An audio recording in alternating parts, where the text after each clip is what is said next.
देखिए हमारी टीम अभी जो है तो वो আমাদের দল বেশ ভালো খেলছে। গত দুটো ম্যাচ জিতেছি, কম্বিনেশনও ভালো।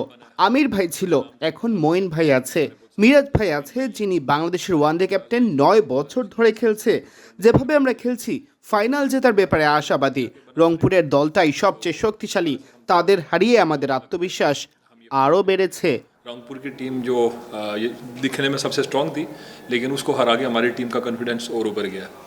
देखिए बांग्लादेश বাংলাদেশে আমি গত 4 বছর ধরে খেলছি বিপিএলে, বেশ ভালোই লাগে। পাকিস্তানের মতোই কন্ডিশন। আমির ভাইয়ের সাথে ঘরোয়া ক্রিকেট ও সিপিএল খেলেছি, ওনার কাছ থেকে অনেক কিছুই শিখেছি। পুরো বিশ্বে বিভিন্ন লিগ খেলি আমি। আজ আমার 100 উইকেট পূর্ণ হলো। ইয়র্কার আমার শক্তির জায়গা, আমির ভাইয়ের কাছ থেকেও অনেক কিছু শেখা হয়েছে। सारा कुछ सीखने को मिलता है।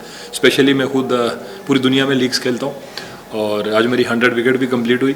तो वाइड यॉर्कर और जो यॉर्कर मेरी खुद स्ट्रेंथ है। मैं जो भी लीग्स खेलता हूँ यॉर्कर की वजह से ही खेलता हूँ।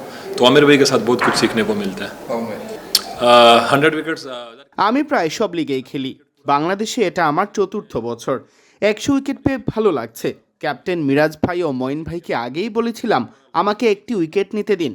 মাহমুদুল্লাহ ভাই লাস্ট উইকেটটা স্বীকার করতে পেরেছি, খুব খুশি। तो मैं कैप्टन से बोला और अपने बाकी मोइन भाई से कि आज मुझे एक विकेट लाजमी लेना है। तो लास्ट महमूदुल्लाह भाई का विकेट मैंने लिया, तो बहुत खुश हूँ। नहीं ओवरऑल यहाँ पे क्राउड बहुत अच्छा। না, টানা ম্যাচের জন্য কোনো সমস্যা হয় না। এখানে প্রচুর দর্শক। আগে সিলেটে খেলা হয়নি, দর্শকরা এবার আমাদের সাথে ছিল। বাংলাদেশে আমি আগেও খেলেছি, এখানকার ভেরিয়েশন সম্পর্কে ধারণা আছে। মুস্তাফিজ ভাইকে দেখে শিখি, স্লো বল করেন, সেসব প্রয়োগ করেই আমি বল করি।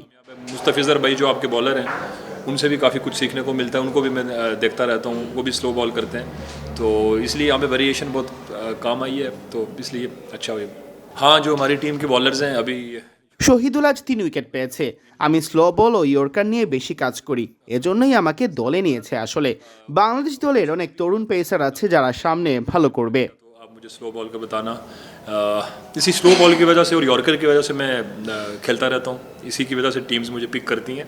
तो पूछते रहते हैं जो आपकी यंग हमारी टीम के बांग्लादेश के यंग टैलेंट है, फ्यूचर है बांग्लादेश टीम का। तो वो पूछते हैं, मुझसे भी पूछा, मोहम्मद आमिर भाई से भी पूछा, तो उनको बताते भी हैं, तो अच्छा भी लगता है। ऑफ कोर्स कोई भी क्रिकेटर है অবশ্যই সিলেটকে যে কোনো ক্রিকেটার মিস করবে। এখানে 80-90% দর্শক আমাদের সমর্থন দিত।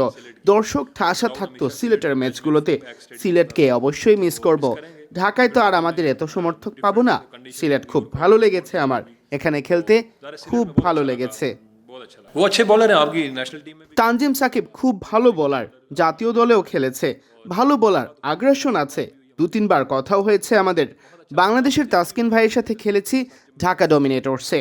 বাংলাদেশ জাতীয় দলের প্রত্যেক পেসারের খেলাই ভালো লাগে। ओवरऑल जितने भी बांग्लादेश के नेशनल प्लेयर हैं उन सब से खेल के बहुत अच्छा लगता है।